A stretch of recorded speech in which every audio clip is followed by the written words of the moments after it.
In this video, I'm going to show you how to download Zebronics mouse software. Now, the first thing you want to do, you want to go to their official website, and then over here, you want to hover over support up top, and then you want to click on driver downloads. Now, it does says drivers. Don't worry, we're going to be downloading software, not the driver. Now, here inside the search, you want to type in mouse.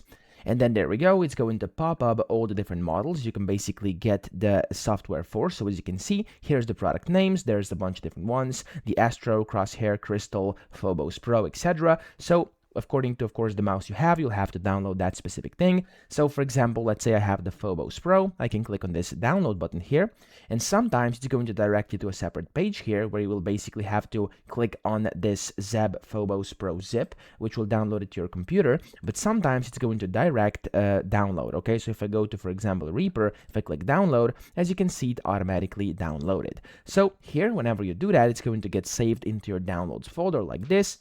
You can then go ahead and unzip it, so you have to right click on it, click on extract all, and then click on extract, and then there we go. As you can see, it will open up the folder next to it with no zipper. You have to double click it, and inside that folder you can see the zebphobos.pro.exe. So of course you may have a different one in case you actually downloaded a software for a different mouse. So I'm going to double click this.